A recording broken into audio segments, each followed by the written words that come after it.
Olá, gente.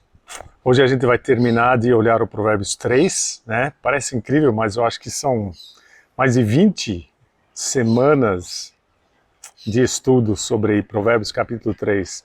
Para mim tem sido muito enriquecedor, porque a nossa família decorou esse capítulo há anos atrás. Mas às vezes, por estar tão familiarizado com um capítulo, você acaba achando que entende tudo, né? E não vai a fundo. E para mim, descobrir novos tesouros tem sido muito especial e significativo também. E outra, como a palavra de Deus é viva, então a gente sempre tem certeza que não vamos esgotar as lições que ela tem para nós, né?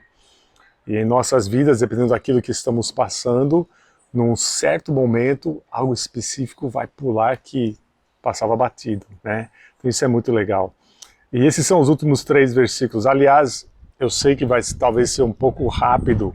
Eu poderia passar uma semana em cada um desses versículos. Mas eu não quero também que alguns de vocês talvez se cansem pensando esse provérbio está demorando demais, esse capítulo, né? Então, nós vamos olhar os últimos 3 versículos hoje. Termina assim, então, o capítulo. A maldição do Senhor está sobre a casa dos ímpios, mas ele abençoa o lar dos justos. Ele zomba dos zombadores, mas concede graça aos humildes. A honra é a herança dos sábios, mas o Senhor expõe os tolos ao ridículo. Vamos orar. Amado Pai, obrigado. Obrigado por mais esses contrastes que nós vamos analisar um pouco hoje, dentro do contexto das coisas que o Senhor tem nos passado nas últimas semanas. E, Pai, mais uma vez eu peço, fale a cada coração. O Senhor sabe onde está cada coração. Alguns desanimados, outros talvez desiludidos, alguns quebrados por perdas com esse corona que continua sendo usado por Ti, mas dói. Pai, revela o que só a Tua palavra e a Tua pessoa podem revelar sobre cada coração.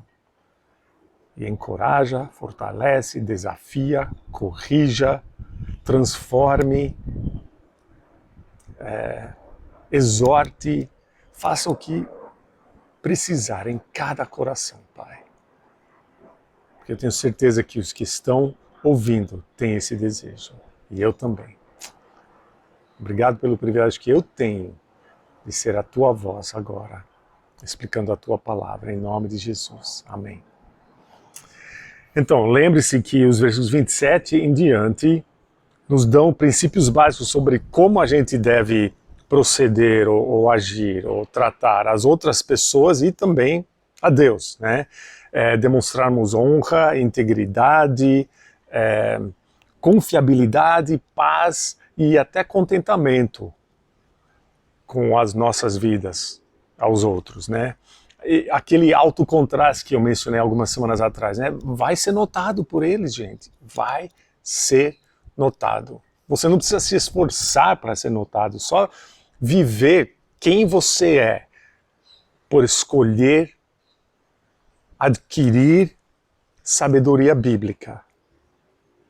Vai ser um contraste, vai chamar a atenção. Mesmo se eles não quiserem notar, eles vão notar. Porque você é diferente. E falando em contraste, esses 3 versículos que eu li agora há pouco mostram enorme contraste na reação de Deus sobre os que continuam a desafiá-lo, o resistindo e indo contra ele, e nós, que ele fez justos, como vimos a semana passada, e o que isso significa para nós da parte de Deus, né? Uma coisinha muito interessante no versículo 33 que eu quis salientar rapidinho é a diferença aqui onde fala a maldição do Senhor sobre a casa dos ímpios e a bênção do Senhor sobre o lar dos justos. No hebraico, a palavra lar traz a ideia de uma tenda, uma barraca, um aprisco. Os judeus naquela época eram tipo nômades, né? Cuidando de rebanhos, indo para lá e para cá. E Deus está falando, eu abençoo vocês, eu abençoo o lar de vocês. Gente, morar numa casa grande sem Cristo não vale nada. Morar numa casa grande, ter a maldição de Deus, é muito pior do que morar numa barraca e ter Jesus e ter paz, né? Uma casa grande e bonita sem Deus não vale nada, mas um lar centrado em Jesus Cristo, isso não é automático, porque você foi justificado por Cristo. Importante lembrar também, né? Mas é um ambiente abençoado se for um lar centrado em Cristo, independente do tamanho ou da beleza, né? Mas essa primeira frase, o hebraico deixa bem claro que além da maldição de Deus estar sobre a casa, está dentro da casa. Pense só sobre o impacto dessa palavra dentro. Por que está dentro da casa? Porque cada pessoa que vive lá dentro e continua rejeitando a Jesus Cristo, continua condenado por opção própria. E não sou eu que falo isso, aquele que não crê já está condenado, porque não crê no nome do unigênito Filho de Deus. João 3,18. Então, no coração de cada pessoa está ou não está a verdade. E quem é a verdade? Jesus Cristo, né? E ele falou, eu sou o caminho, a verdade e a vida. Eu sou. Falando isso, ele não apenas estava declarando eu sou a verdade, mas estava declarando eu sou Deus, né? E se você ainda não creu nele, se você ainda não se rendeu a ele, percebendo que você não controla a sua vida, nessa época de corona isso é mais evidente que nunca, né? O que você vai fazer com Jesus Cristo? É a questão central da sua vida, é o propósito central que exige uma decisão. Eu prefiro morrer de corona com Cristo do que ser vacinado e não ter Cristo. Então, cada um de nós tem que pensar sobre isso. Se você precisa de mais informação, entre em contato com a gente, tá bom? Por favor. Coisa mais importante para nós é você conhecer a esperança indestrutível que a gente tem em Cristo Jesus. E o contraste dessa realidade com a bênção sem nenhum merecimento de nós que fomos justificados, fomos feitos justos, né? E é uma bênção real, sem merecimento, mas é uma bênção real. E é por causa de uma só coisa. Não coisa, pessoa, Jesus Cristo, né? Então, a gente viu a bênção de sermos chamados justos a semana passada. Se precisa relembrar, volte e assiste uma parte disso de novo, né? Mas os 3 versículos estão enfatizando o contraste, né? Contrastes imensos, a zombaria dos zombadores e a ridicularização dos tolos, a maldição sobre os ímpios, né? Essa frase, a zombaria dos zombadores, né? Mesmo quando essa zombaria é contra nós, Deus sabe que no fundo, é contra Ele. Então, basicamente, Deus está falando, eu zombo daqueles que acham que estão zombando de mim. Isso é muito sério. Você quer ser zombado por Deus? Eu não. Prefiro ser zombado por um monte de pessoas, mas ser zombado por Deus, nunca. Nunca, né? Mas os que estão zombando dele, afinal das contas, vão receber o que Deus não quer para ninguém, mas que ele tem que fazer ou não poderia ser Deus. Porque ele tem que lidar com o pecado. E o salário do pecado é separação eterna de Deus. É uma separação para sempre dele, com sofrimento sem fim. Alguns versículos falam um pouco sobre essa maldição, né? Provérbios 11, 21, esteja certo de que os ímpios não ficarão sem castigo, mas os justos serão poupados. Agora, talvez você pense, mas eu não sou ímpio. Em comparação com quem? Né? Só tem um padrão para comparação. Jesus Cristo. Você pode ser melhor que eu, mas sem Jesus Cristo, nada vale. Está entendendo? Então, Provérbios 21, 30, não há sabedoria alguma, nem discernimento algum, nem plano algum que possa opor-se ao Senhor. Então, independente de quem você acha que é, que respaldo você acha que tem para se justificar, se é em oposição àquilo que Deus exige, um dos dois vai perder. Né? Então, Deuteronômio 11, 26 a 28, preste atenção, Deus está falando, hoje estou pondo diante de vocês bênção e maldição. Vocês terão bênção se obedecerem aos mandamentos do Senhor, o seu Deus, que hoje lhes estou dando. Mas terão maldição se desobedecerem aos mandamentos do Senhor, o seu Deus. Em Malaquias 2, 2 e 3, acho que mais pesados ainda. Se vocês não derem ouvidos, Deus diz, e não se dispuserem a honrar o meu nome, lançarei maldição sobre vocês e até amaldiçoarei as suas bênçãos. Aliás, já as amaldiçoei, porque vocês não me honram de coração.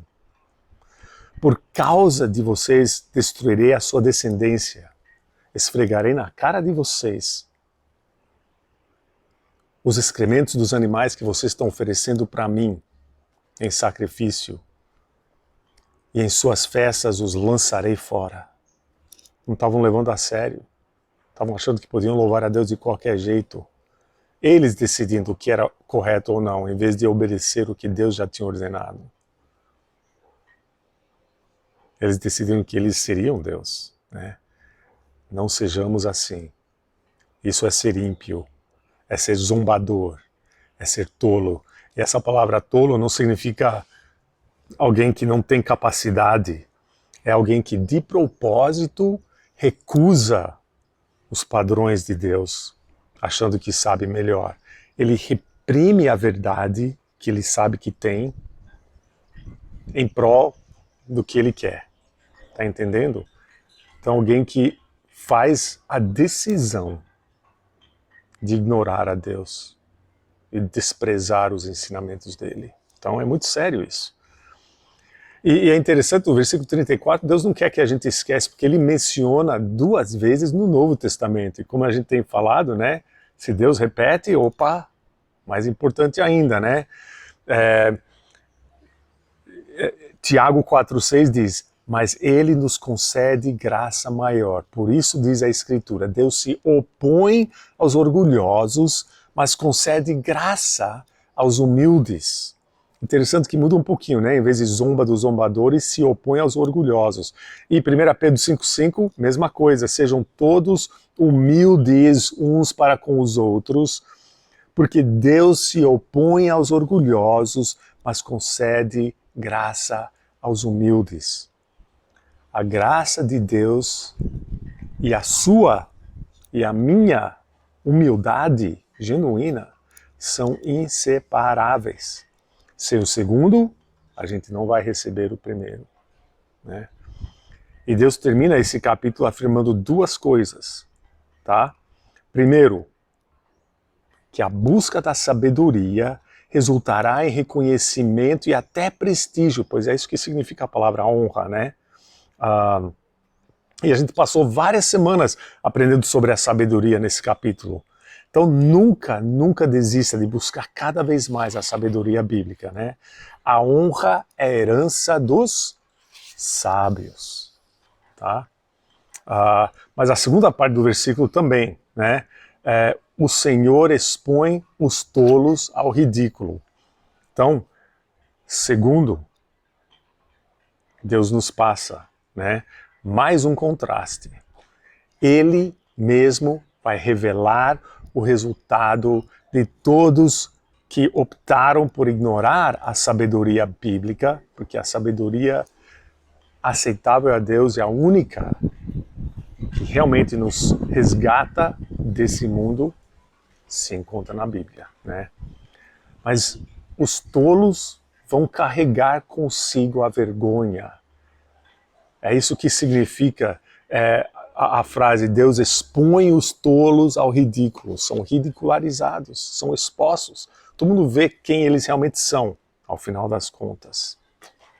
Então, pause e reflita, né, em Provérbios 3. Você sente que o seu lar, mesmo você tendo Jesus Cristo, não parece ser um lugar de bênção espiritual? Pense um pouco sobre por quê. E faz os ajustes necessários. Segundo, você pode ser o único justo em seu lar. Mas se você está buscando andar como Jesus andou, se empenhando em nunca desistir de fazer as coisas básicas, mas não fáceis, a longo prazo, o seu lar todo pode desfrutar de bênção vinda de Deus, porque vai derramar, vai transbordar de você para o resto das pessoas na sua casa, porque você é justo. Se você quer o favor imerecido de Deus derramado sobre sua vida e o seu lar, então lembre de quem você foi sem Jesus ou antes de Jesus. Pregue para si mesmo o Evangelho. Nunca se esqueça que tudo veio dele, sem você merecer. Em outras palavras, humilhe-se, né? O favor imerecido de Deus, que é a sua graça, dada aos humildes, só acontece quando nós buscamos e decidimos nos humilhar. Abra sua Bíblia agora e leia Tiago 4, de 7 a 10, para se lembrar o que significa isso. E a semana que vem começamos uma nova aventura, tá bom? Eu já sei qual é. Estou ansioso para estudar. Obrigado, Pai, por Provérbios 3. Pai, que seja um lembrete que cada capítulo, não só de Provérbios, mas de toda a Tua palavra, é digno de um estudo mais profundo, detalhado, devagar, porque tem tantas coisas que podemos aprender, Pai. Mais de 20 estudos diferentes, só nesse capítulo 3. Parece demais, mas na verdade não é. E Pai, quebre corações, eu peço mais uma vez. Gentilmente, como só Tu podes, para os consertar e fazer melhores que eram antes. Em nome de Jesus. Amém. Tchau, gente. É a última vez que vocês vão me ouvir fazendo devocional com 60 anos. A próxima vez já vou ter 61.